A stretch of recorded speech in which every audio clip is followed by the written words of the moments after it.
Hey everybody, welcome back to my channel. As you can see outside, it is a beautiful day here on the coast.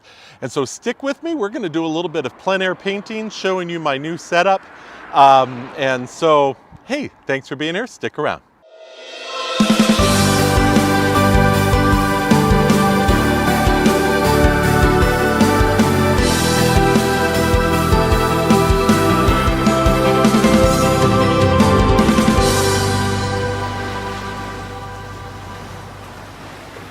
All right, well, I think I found what I want to paint today. I was walking down the street. I had planned to go over to the coast. Maybe a little later I'll walk down there and show you. We're just literally, the ocean is right there. But as I was walking by, I saw this house, an incredible cypress tree. And here on the coast, we have, I just love that about Northern California. We have these cypress trees. They get windswept and they're just so incredible. So look at this house and that tree there. That's gonna be my scene today. I made a point of asking the owner if it's okay if I stood out here in his field and painted. So first thing I wanna show you though is my new, relatively new setup. On the video, and it's got thousands of views, I've got this Gorilla Painter box that was early on part of my plein air setup. And I still love it, but it's on the heavier side, and when you've got to walk out onto some trails, and I'm not as fit as I wish I was anymore. So I needed something lightweight that I could also pack in luggage for airplane travel, because I like to take my kit with me whenever I go. So let me show you my newer, more current setup. And I still recommend the Gorilla Box if that works for your lifestyle. It's fantastic.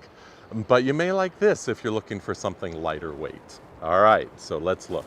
Okay, there it is. Now I'm gonna give you obviously a little bit more detail, but it's just this messenger bag slash backpack slash briefcase, depending on where you put the handle.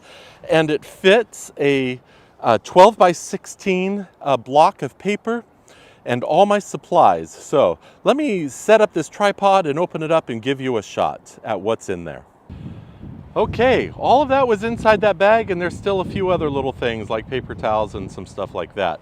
But here I have my board to put my block on. It goes on the top of my tripod, and my block of paper, a hat, because in the sun here, I burn very easily, particularly with no hair on the top of my head. Right down there, is my Daniel Smith set of paints, and then in that folder there is a bunch of brushes. The orange container is my water, and of course my tripod and towels and pins and markers to do some value studies before I start painting. It all fits in that bag, nice and compact and tight. And you know, obviously there's some weight to it, but not like a big wood box. So I'm gonna set it all up, and once it's all built, I'll show you what it looks like.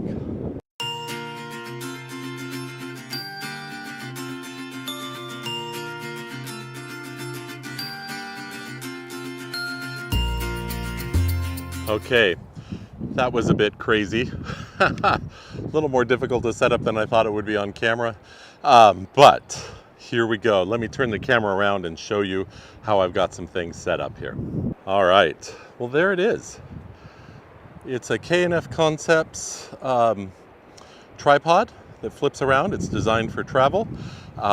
There is my palette of Daniel Smith paints. I've got my markers and pencils, Copic markers to do my value study, some a cup of water there, some brushes, spray bottle, and then I've got this panel marker to do my value study, and then my Saunders Waterford paper.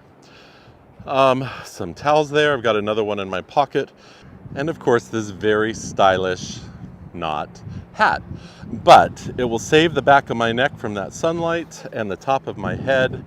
And it's got some breeze vents for the cool breeze. By the way, it's not hot here at all. You can see the wind blowing. We're on the coast. It's in the mid 60s, so it can be a bit chilly, but I like it here. That's one of the reasons I live on the coast. So it's a great environment for me. Okay, well, I'm gonna stop the video right now, but I'll come back in every once in a while and show you my progress. The wind is too strong and I don't have another good tripod for my camera to hold it up so that you could watch the entire painting process. But every once in a while, when I need something to dry a little bit, I'll take some progress steps and show you what I've done. But I'm really looking forward to this. Let's see how it comes out. All right, here I've done my drawing. I hope you can see that on the screen. It's a bit windy here, and I forgot some clips to hold my block down to the board. So that might cause me some problems here, but that's the joys of plein air. You just never know what's going on. I've simplified the scene. I focused more on, I put a driveway sort of in here up to the house to lead me in. Then I've got my building, and then I'm led up into the trees. That's kind of hope I think what the composition will look like. We shall see when it's all done. There's always just a little bit of planning and a little bit of oh, I hope that works out. So you probably understand that. All right, so there's my first wash down. I had to turn the palette around to let it dry. So the wind is blowing right on it actually, so that it doesn't blow the block right off the board. This has actually been a difficult experience. Let's just be real. You just never know what you're going to get. And on the coast, it's quite windy today. And that makes it challenging. I'm having actually a hard time and have even considered just packing it up and finishing at home, take a good photograph. But I think I'm going to stick it out though, because I'm kind of stubborn that way, and I'll make it work. But it's still fun to be outdoors. I've been indoors so long recently, and so it's just good to get out in the fresh air and do some painting, which is one of the things I love about plein air painting. I usually also, believe it or not, I'm one of those people who like the people walking up and talking to you. So I'm kind of out in the middle of nowhere. I don't get that today. But I like the immediate feedback, and I like to talk to people, and so it's a bit fun. But this is just a beautiful tree, and the way the sun is hitting it right now, I just want to capture it in person. So wish me luck on the wind and the rest of the video. All right, folks, this was a challenging one. The wind got worse and worse. Easels were blowing over. Paper, my sheet of paper actually came off of my block. The wind was, and so now I've got a loose sheet of paper, not just a block blowing.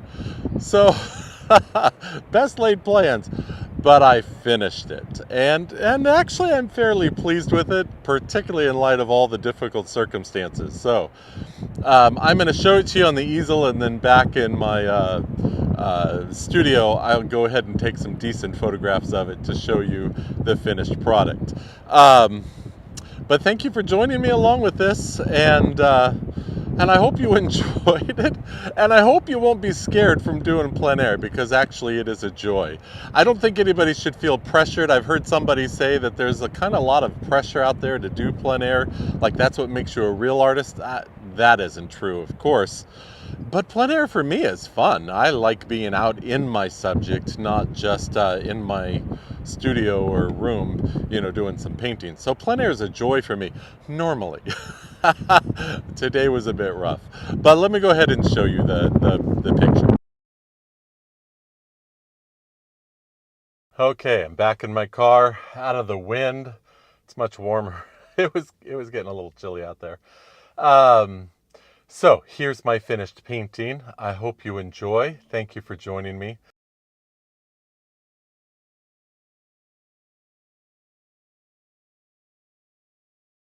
Hey, if you liked this content, would you please go ahead and leave a comment below? What's your plein air setup if you're an artist and you do that? What do you love about plein air? What are some of your challenges you had? I'd love to hear your comments, interact with my experience today.